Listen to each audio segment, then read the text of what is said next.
Buenas, aquí tenemos un problema que nos dice que tenemos un circuito de corriente alterna que posee una parte activa de la resistencia de 5 ohmios y una reactiva que es una capacitancia de 0.1 faradios. Nos dicen que el voltaje es igual a 10 coseno de 4t y lo que nos piden es hallar Z y EV y el voltaje V, pero este V es el voltaje en el capacitor, o sea, ese voltaje. Ok, yo puedo utilizar la ley de Ohm y digo que el voltaje es igual a la corriente por la impedancia. Yo sé que la corriente es igual al voltaje entre la impedancia y sé que la impedancia Z es igual a 5 elevado al cuadrado, que sería la resistencia, más la parte reactiva que nos la da el capacitor, sería 1 entre omega C, pero omega en este caso es 4 porque recordemos que la velocidad angular o frecuencia angular, como llaman en algunos lados, es siempre la constante que multiplica el tiempo al tiempo dentro del argumento de la función trigonométrica.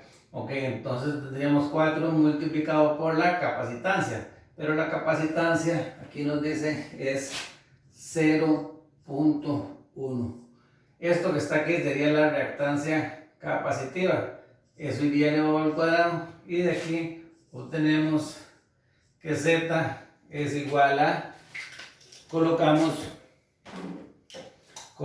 esa información en la calculadora y nos queda que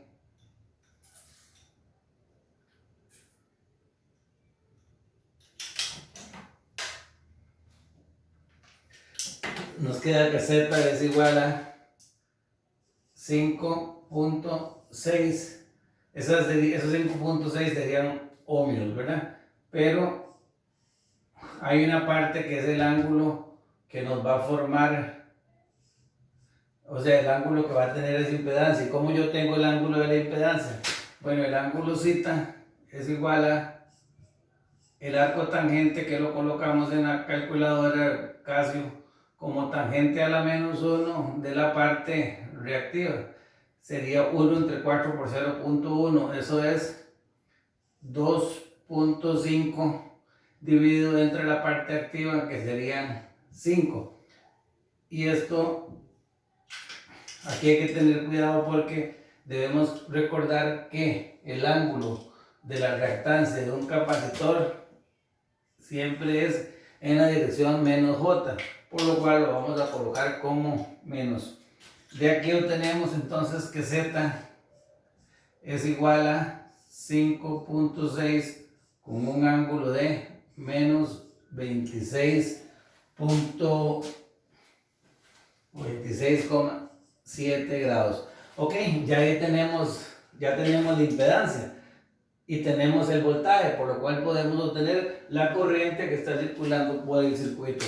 Entonces decimos que la corriente es igual a el voltaje, pero el voltaje es 10, sería 10, y como es un voltaje fasorial, entonces el ángulo de fase ahí, como solo nos aparece 4t y no nos aparece un ángulo de fase, por lo cual el ángulo aquí sería 0 dividido entre la impedancia, pero la impedancia es 5,6 con un ángulo de menos 26,7 grados.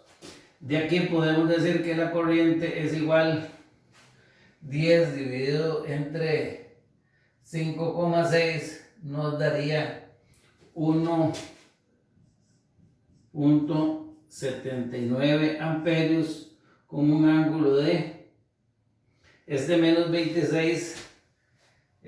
Pasaría así, hacemos 0 menos 26.7, eso nos daría 26.7, y estos son amperios, ¿verdad? Ok, ya aquí tenemos la corriente. Entonces ya determinamos dos de las preguntas, la impedancia y la corriente. Ahora necesitamos obtener el voltaje en el capacitor. ¿Cómo hacemos eso? Bueno, lo que debemos hacer es decir que el voltaje en el capacitor V es igual a I por R, En este caso sería la corriente. ¿Cuál corriente? La corriente que está pasando por el capacitor, que fue la que determinamos.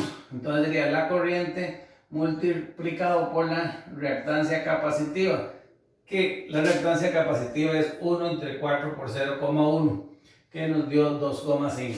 Entonces yo puedo decir que el voltaje en el capacitor es igual a la corriente. Ok, la corriente es 1,79, que va a ir multiplicado, bueno, 1,79, pongamos el ángulo de una vez, un ángulo de 26,7, y esto va a ir multiplicado por la reactancia capacitiva, que es XC. XC dijimos que era 1 entre 4 por 0,1. Eso nos da menos, bueno, nos da primero que nada 2,5 con un ángulo de menos 90. ¿Por qué?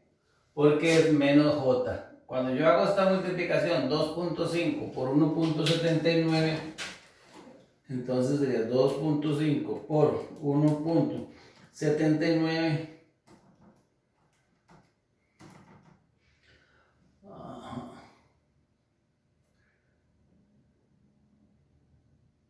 Eso nos da 4,46. Nos dice que el voltaje en el capacitor es 4,46. Esto obviamente serían voltios, ¿verdad? Y el ángulo sería, cuando yo hago la multiplicación de dos fasores, como es este y este, multiplico sus magnitudes y sumo sus ángulos. Sería 26,7 menos 90. Eso nos da menos 63,3 grados, y estos son voltios. Ahí tendríamos ya la respuesta al problema.